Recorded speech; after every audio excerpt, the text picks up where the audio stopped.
नमस्कार, न्यूज अंग बिहार के डेली बुलेटिन में आपका स्वागत है। मैं हूं आपके साथ उम्मीद सोएबा। आइए करते हैं खबरों की शुरुआत। सबसे पहले नजर डालते हैं आज की हेडलाइंस पर। अपराधियों ने सोई अवस्था में दादा पोता को मारी गोली, दोनों की हुई मौत। एसपी बोले हर एंगल से होगी जांच।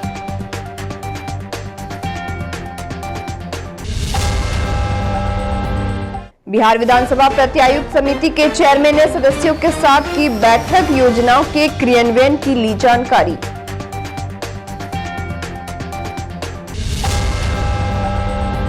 इलाज के दौरान निजी हॉस्पिटल में मरीज की हुई मौत, परिजनों ने डॉक्टर पर ओवरडोज मेडिसिन देने का लगाया आरोप।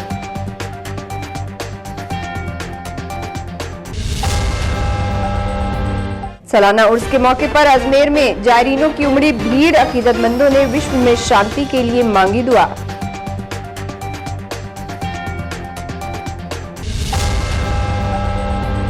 और एनसीसी क्रिकेट क्लब की ओर से टूर्नामेंट का हुआ आयोजन।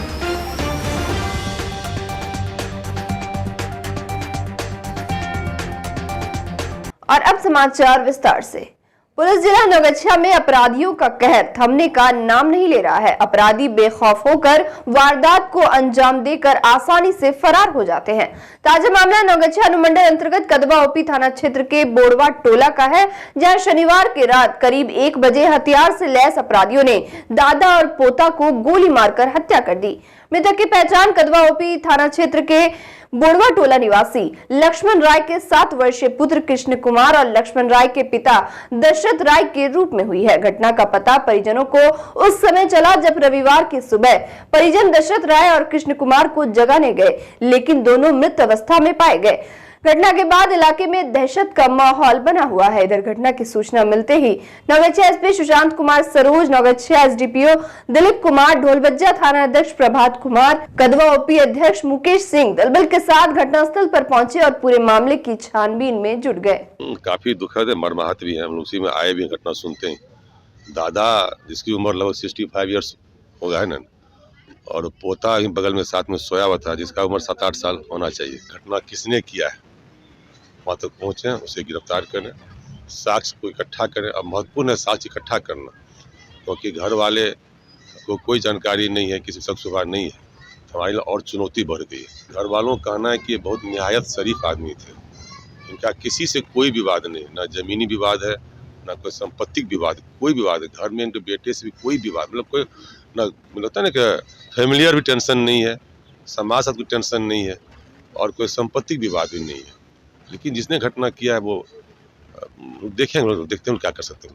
मनोबल देखिए हम इसे बढ़ा हुआ नहीं कर सकते हैं। हत्या के पीछे बहुत सारी घटनाएं घटी है, होती है, घटना का हो सकता होता है ना। यदि मनोबल बढ़ा है आप कहते हैं तो उसका भी हम ही तोड़ेंगे मनोबल। पुलिस का भी दायित्व है, जवाबदेही है उसका मनोबल तोड़ना। लोग कोशिश करें मनोबल तोड़े उसका। बिहार विधानसभा की प्रत्यायुक्त विधान समिति का अध्ययन दल शनिवार को भागलपुर पहुंचा। वहीं रविवार को जिला अतिथि गृह परिसदन में समिति की बैठक आयोजित की गई, जिसमें समिति के सदस्य सह भागलपुर विधायक अजीत शर्मा सहित कई अधिकारी शामिल हुए। बैठक में समिति के चेयरमैन अजीत शर्मा को दल के सदस्यों ने विभागों से संचालित विभिन्न योजनाओं की रिपोर्ट बताई। इस दौरान गत 5 वर्षों में सरकार के सभी विभागों से जिला स्तरीय पदाधिकारियों को प्राप्त नियम, विनियम, विधि और उप विधि पर उसके कार्यान्वयन की दशा में क्षेत्रीय पदाधिकारियों द्वारा उठाए गए कदम की रिपोर्ट ली गई। चेयरमैन अजीत शर्मा ने बताया कि सदन में जो एक्ट बने हैं उस पर किस तरह से विभागों द्वारा काम किया जा रहा है, इसकी समीक्षा की जा रही है। उन्होंने बताया कि अध्ययन दल की समिति भागलपुर सहित अन्य जिलों में जाकर सरकार के द्वारा बनाए गए एक्ट के क्रियान्वयन को लेकर जांच कर रही है। जहां कुछ कमी दिख रही है उसे ठीक करने का निर्देश अधिकारियों को दिया जा रहा है। बैठक के दौरान सभी विभागों के अधिकारी मौजूद थे। देखिए, ऐसा है कि ये प्रत्यायुक्त समिति, जिसे अंग्रेजी में आपको कहते हैं सबऑर्डिनेट लेजिस्लेशन कमेटी, इसका काम है जो सदन में एक्ट बनता है उसके बाद समिति को हम लोग टेस्ट के तौर पर भागलपुर और 2-4-5 जिला जा रहे हैं के तौर पर, जहाँ की जितने नियम, उपनियम, विनियम, विधि, उपविधि आदि बने हैं या विभाग को प्राप्त हुए हैं, उसके कार्यान्वयन को कैसे वो कर रहे हैं, दिशा में कौन कौन से कर रहे हैं या नहीं कर रहे, उसी का है। और सब लोग रिपोर्ट अपना दिए, उस रिपोर्ट को देखने के बाद ही बताएंगे और उसके बाद क्या फलाफल आता है उसको देखने के बाद ही इस पर प्रकाश डालेंगे। किस किस विभाग के से था? ये सभी विभाग थे, माने यहाँ तो जितने विभाग हैं सब समिति जो ये देखती है, उसके एक्ट बनने के बाद जो उपनियम नियम जो बनते हैं सभी विभाग में बन के काम होता है, वही देखना था सही ढंग से वो काम हो रहा है कि सब लोग अपना अपना रिपोर्ट दिए हैं और इसको फिर हम लोग बात करेंगे, फलाफल देख के बताएंगे।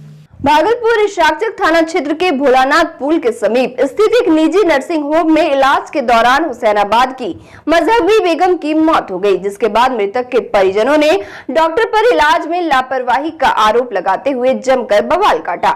हंगामा की सूचना मिलते ही थाना प्रभारी अशोक कुमार दलबल के साथ मौके पर पहुंचे और हंगामा कर रहे परिजनों को समझा बुझाकर मामला शांत कराया। घटना के बाबत मृतक के परिजनों ने बताया कि मरीज को सांस लेने में तकलीफ थी। इसके बाद उसे इलाज के लिए डॉक्टर विनय कुमार के निजी नर्सिंग होम में भर्ती कराया गया, जहां डॉक्टर ने उसे मेडिसिन का ओवरडोज देकर मार दिया। इधर पुलिस मामले की छानबीन में जुट गई है। हम लोग ने कल अपने पेशेंट को लेकर आए, ठीक है, बोलती चालती रही, अब वो सब कुछ समझ रही थी, देख रही थी, हिलडोल रही थी। यहाँ हमने एडमिट किया 12:15 बजे, ठीक है, 12:15 बजे यहाँ एडमिट किया तो इमरजेंसी में एडमिट लिया उसने बोला कि इतना चार्ज है, वो पैसा मैंने पेड कर दिया। पेड करने के बाद सारा मेडिसिन जो रिकमेंड किया डॉक्टर मेडिसिन, वो सारा मेडिसिन हमने ला के दिया, डॉक्टर ने उसको चलाया, ऑक्सीजन लगाया, चलाया। और उसके बाद जब इनकी डेथ कैसे हुई? डेथ हुई, जैसे मेडिसिन चल रहा था ना, तो उसमें हार्ड एंटीबायोटिक का कोई मतलब दिया है जो कि मेरी पेशेंट बर्दाश्त नहीं कर पाई और उसको जो है जान मार दिया। उसके बाद गुमराह करके मारा उसने कि हो जाएगा। अभी डॉक्टर विनय कुमार ने सुबह में भी ये बात बोला था कि आपका जो पेशेंट है थोड़ा क्रिटिकल है, लेकिन आपका केस संभल जाएगा, चिंता करने की बात नहीं है। क्या लगता है डॉक्टर की लापरवाही है? डॉक्टर की लापरवाही तो हुई है। डॉक्टर को अगर नहीं केस संभल रहा तो उनको रेफर करना चाहिए था, तो साफ रेफर कर देना चाहिए कि आप कहीं और देख लीजिए। राजस्थान के अजमेर में चल रहे सूफी संत हजरत ख्वाजा मोइनुद्दीन चिश्ती रहमतुल्लाह अलैह के 811वें सालाना उर्स के मौके पर देश विदेश से लाखों की संख्या में अकीदतमंद पहुंचे हैं। वहीं रविवार को छठी उर्स धार्मिक आस्था और परंपरागत तरीके से मनाई गई। इसके साथ ही 6 दिवसीय उर्स का समापन हो गया। अब 9 रजब यानी 1 फरवरी को बड़े कुल की रस्म के साथ उर्स का विधिवत समापन हो जाएगा। वहीं भागलपुर से पहुंचे जायरीनों ने भी मजार शरीफ पर मखमली चादर और अकीदत के फूल पेश किए। इस दौरान दर्जनों कव्वाल गरीब नवाज की शान में कलाम पेश करते रहे। भागलपुर के ततारपुर से अजमेर गए आजम खान चिश्ती ने बताया कि दरगाह में चादर पेश करने के साथ ही देश में अमन, चैन, खुशहाली, भाईचारे और कौमी एकता के लिए दुआएं मांगी गई। उन्होंने कहा कि देश दुनिया के कई स्थानों से जायरीन जियारत के लिए यहां हर साल आते हैं। इधर मौलाना फारूक आलम अशरफी ने बताया कि ख्वाजा मोइनुद्दीन चिश्ती के सालाना उर्स के मौके पर भागलपुर खानका शहबाजिया से हर साल की तरह इस साल भी मजार शरीफ पर चादर पेश किया गया। मुफ्ती फारूक आलम अशरफी ने कहा कि ख्वाजा गरीब नवाज ऐसे बुजुर्ग गुजरे हैं जिन्होंने जात पात का भेदभाव खत्म करके प्यार और मोहब्बत का संदेश दिया। यही वजह है कि आज पूरी दुनिया से लोग उनके मजार पर हाजिरी लगाने आते हैं। हुजूर गरीब नवाज रहमतुल्लाह अलैह का सालाना उर्स मनाया जा रहा है। जैसा कि आप लोग जान रहे हैं कि तमाम जायरीन हिंदुस्तान से के अलग अलग कोने से यहाँ लोग आए हुए हैं और सरकार गरीब नवाज का 811वां साल का सालाना उर्स बड़े धूमधाम से मनाया जा रहा है। यहाँ पर कोने कोने से लोग आए हुए हैं। यहाँ पर चादर पेशी हुई और साथ में अपने देश की तरक्की के लिए, अमन शांति के लिए दुआ की गई। मौला गरीब नवाज हम सभी की दुआओं को कबूल फरमाए और हमारे देश में अमन और तरक्की रहे। सरहौला प्रखंड के सनोखर पंचायत स्थित राष्ट्रीय उच्च विद्यालय के खेल मैदान में एनसीसी क्रिकेट क्लब द्वारा आयोजित फाइनल मैच का आयोजन किया गया, जिसमें माही 11 प्रिपैती और अमन 11 भागलपुर के बीच मुकाबला खेला गया। पहले बल्लेबाजी करते हुए भागलपुर की टीम ने 209 रन बनाए, जिसमें भागलपुर की तरफ से बिहारी ने सर्वाधिक 99 रन बनाए। जवाब में प्रिपैती की टीम 169 रन पर ऑल आउट हो गई। इसी के साथ भागलपुर की टीम ने 39 रन से मैच में विजय हासिल किया। मैन ऑफ द मैच विजेता टीम के बिहारी को दिया गया। विजेता टीम को 51,000 नगद और उप विजेता की टीम को 31,000 रुपए नगद एवं ट्रॉफी देकर सम्मानित किया गया। मौके पर अंकित टिकरेवाल, शिव कुमार शाह, सुजीत महतो, आरजे प्रदीप, शिवांशु शर्मा, दीपक एवं अन्य खेल प्रेमी मौजूद रहे। और वक्त हो चला एक छोटे से ब्रेक का, मिलते हैं ब्रेक के बाद।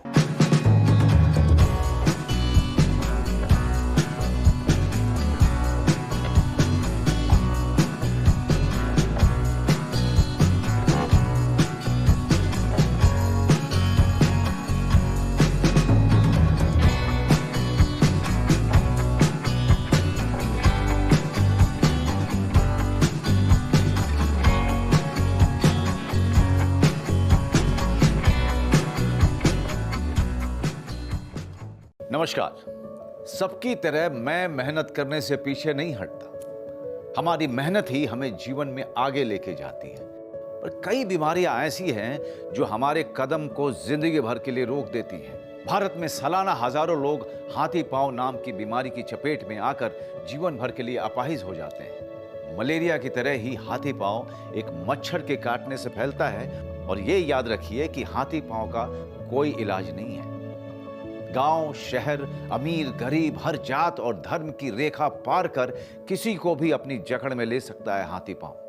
पर डरे नहीं, इसका बचाव आसान है। साल में सिर्फ एक बार सरकार द्वारा दी हुई मुफ्त दवाएं खाएं और इस बीमारी से अपने आप को और अपने परिवार को बचाएं। याद रखिए, खुशहाल होगा शहर और गांव जब जड़ से मिटेगा हाथी पांव।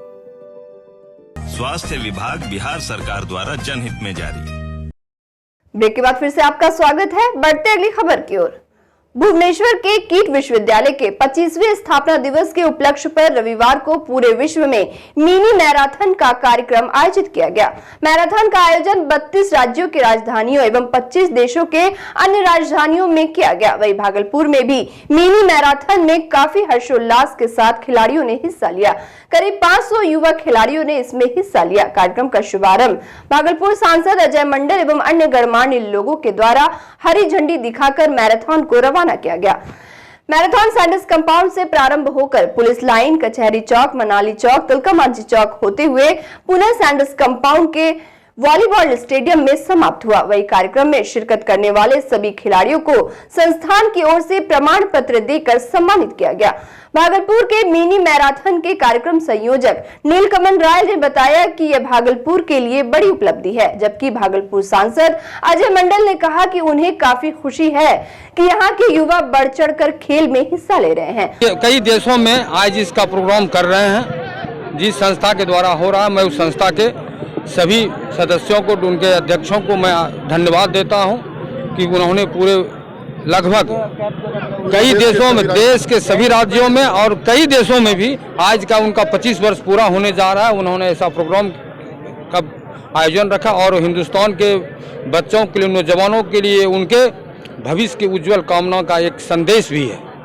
करीब करीब 32 राज्यों के राजधानियों में और 25 देशों के अन्य राजधानियों में इसका आयोजन किया गया है ताकि खेल की संस्कृति का विकास देश के अंदर हो, क्योंकि अब भारत खेल के क्षेत्र में भी धीरे धीरे आगे बढ़ रहा है। और इसको लेकर हम लोगों ने ये धन्यवाद हम सामंत सर को देते हैं कि उन्होंने भागलपुर को भी मौका दिया, क्योंकि सभी राज्यों की राजधानियों में सिर्फ इसका आयोजन किया गया, लेकिन हम लोग इसको भागलपुर में किए और आपने देखा ही कितना उत्साह हमारे युवाओं में था और करीब करीब 400 से 500 बच्चों के बीच इन्होंने यहाँ इस प्रतियोगिता में हिस्सा लिया, जिसकी दौर यहाँ शुरू हो चुकी है और यहीं पुनः समाप्त होगा। शहरी और ग्रामीण क्षेत्र की सैकड़ों महिलाओं में जागरूकता की कमी होती है, जिससे गर्भावस्था में कई अनुचित घटनाएं हो जाती है। वही इसको लेकर रविवार को मां आनंदी संस्थान के द्वारा महिलाओं के बीच जागरूकता कार्यक्रम का आयोजन किया गया। इस दौरान शहर की प्रसिद्ध स्त्री रोग विशेषज्ञ डॉक्टर रेखा झा, डॉक्टर रोमा यादव, डॉक्टर अंजना भारती सहित कई गणमान्य लोग मौजूद थे। कार्यक्रम का उद्घाटन विधिवत रूप से दीप प्रज्वलित कर किया गया। कार्यक्रम में आई महिलाओं ने भी बढ़ चढ़ कर हिस्सा लिया। साथ ही डॉक्टरों से अपनी समस्याओं का निवारण के लिए कई सवाल किए, जिसका डॉक्टरों ने सरलता से जवाब दिया। वहीं मौके पर पहुंचे डॉक्टरों ने कहा कि इस तरह के कार्यक्रम से महिलाओं में जागरूकता आती है। ऐसे कार्यक्रम का आयोजन शहरी और ग्रामीण क्षेत्रों में होना चाहिए। और महिला स्वास्थ्य जागरूकता कार्यक्रम यहाँ के जो है ऑब्स्टेट्रिक्स एंड गायनेकोलॉजिकल डिपार्टमेंट के president doctor Roma Yadav ma'am and vice president doctor Rekha Jha ma'am के द्वारा यह कार्यक्रम रखा गया है। जी बिल्कुल पहुँचेगा। इन लोगों की इतनी हार्ड ड्यूटीज़ होते हुए और इस तरह से ये स्वास्थ्य की जागरूकता के लिए जो ये कार्यक्रम चला रही हैं, इनसे काफ़ी लोगों को ज़रूरत होगी, क्योंकि अभी बहुत सारी महिलाओं को अवेयर होने की ज़रूरत है, जो कि ये लोग अभी पहुँचा रही हैं। ये काफ़ी अच्छा है और ये काफ़ी लाभ मिलेगा इनसे। भागलपुर जिला के सजौर थाना क्षेत्र के दरियापुर बोरगांव में भोज खाने जाने के दौरान अनावश्यक बहस के बाद बेटे के सामने ही पिता की गोली मारकर हत्या कर दी गई। इस घटना के बाद ग्रामीणों में आक्रोश है। घटना के संदर्भ में मृतक अनिल झा के बेटे ने बताया कि शनिवार की शाम वे और उसके पिता गांव के बगल में भोज खाने जा रहे थे। इस दौरान दरियापुर के दुर्गा मंदिर के पास वे लोग रुककर और साथी का इंतजार करने लगे। तभी मौके पर दरियापुर के पीयूष ठाकुर आए और उन लोगों के साथ बेवजह बहस करने लगे। वही कुछ देर बाद उसका चाचा बजरंगी ठाकुर वहां पहुंचा और बिना सोचे समझे हथियार लहराते हुए अनिल झा के सीने पर गोली मार दी, जिससे मौके पर ही उसकी मौत हो गई। साथ ही जैसे ही गोली मारने वाले बजरंगी ठाकुर को पकड़ने लगे, तभी 2-4 लोग पीछे से लाठी डंडे से प्रहार करने लगे। घटना की जानकारी मिलते ही सजौर पुलिस दलबल के साथ मौके पर पहुंची और मामले की जांच में जुट गई। हम लोग समथिंग 4 से 5 आदमी ब्राह्मण जाने के लिए जा रहे थे। सब पंडित। हाँ, सब मौजूद थे वहाँ पे? हाँ, सब मौजूद था। सब ने देखा अपना। ये घटना कितने बजे का है? ये घटना करीबन, रुक जाइए एक सेकंड, 9:40 वही समथिंग 7:30 या 8 बजे का बीच के है। 7:30। भागलपुर के कचरैली थाना क्षेत्र अंतर्गत गौरा चौकी पेट्रोल पंप के समीप एक भीषण सड़क हादसा हुआ, जिसमें तेज रफ्तार ट्रक और बाइक के बीच जोरदार टक्कर हो गई। हादसे में बाइक ट्रक के अंदर घुस गई। इस दौरान 2 युवक की मौके पर ही मौत हो गई। दोनों मृतक युवक की पहचान अभी तक नहीं हो पाई है। कचरैली थाना की पुलिस शव को अपने कब्जे में लेकर मायगंज अस्पताल ले गई। वहीं पुलिस परिजनों को खोजने में जुट गई है। परिजन के आने के बाद ही शव का पोस्टमार्टम किया जाएगा। 5 दिनों तक चलने वाले सोहराई पर्व का आयोजन भागलपुर के क्राइस्ट चर्च स्कूल में किया गया। पोंगल की तरह ही सोहराई पर्व नई फसल के काटने के बाद उससे मिठाई बनाई जाती है और उसे एक दूसरे के बीच बांटा जाता है। 5 दिनों तक चलने वाले पर्व में कई तरह का कार्यक्रम आयोजित किया जाता है। ग्रामीण परिवेश में ज्यादातर यह पर्व मनाया जाता है, वही शहरी क्षेत्र में भी अब आदिवासी संथाल समाज के द्वारा इस पर्व का आयोजन किया गया है, जिसमें सभी धर्मों के लोगों ने कार्यक्रम के दौरान हिस्सा लिया। इस दौरान छोटे छोटे बच्चियों के द्वारा नृत्य की भी प्रस्तुति दी गई, जिसे लोगों ने खूब सराहा। इस अवसर पर शहर के कई प्रबुद्ध जन उपस्थित थे। हाँ, आधुनिकता का असर ये है कि अब जैसे जैसे हम लोग आधुनिक इस परिवेश में जा रहे हैं, हम लोग अपनी संस्कृति खोते जा रहे हैं। तो शहर में रहने के बाद हम लोगों को लगा कि हमारे बच्चे या हमने जो कुछ खोया है उसको थोड़ा बनाए रखना है। इसी उद्देश्य को लेते हुए हम लोगों का जो सोहराई कमेटी है, उनके कुछ सदस्य मिलकर हम लोगों ने इस प्रोग्राम का संचालन किया। उसको हम लोगों ने अपनी ओर से जितना हो सका कोशिश किया है कि ढंग से ही हो। उसमें फिर होता है कि बाहर के लोगों को भी हम लोगों ने बुलाया कि वो हमारे परिवेश को समझे, जाने कि हम लोग किस तरह से अपनी संस्कृति का निर्वहन करते हैं, अपने अतिथि आदर किस तरह करते हैं और फिर उसका सम्मान हम लोग किस तरह देते हैं। यही हम। और अंत में चलते चलते फिर से नजर डालते हैं आज की हेडलाइंस पर। अपराधियों ने सोए अवस्था में दादा पोता को मारी गोली, दोनों की हुई मौत। एसपी बोले हर एंगल से होगी जांच।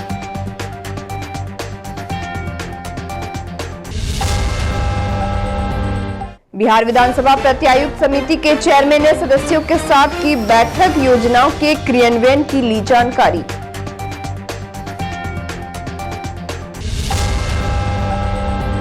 इलाज के दौरान निजी हॉस्पिटल में मरीज की हुई मौत, परिजनों ने डॉक्टर पर ओवरडोज मेडिसिन देने का लगाया आरोप।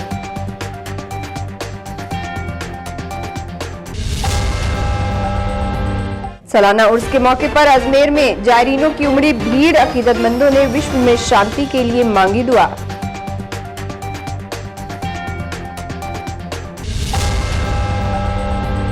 और एनसीसी क्रिकेट क्लब की ओर से टूर्नामेंट का हुआ आयोजन।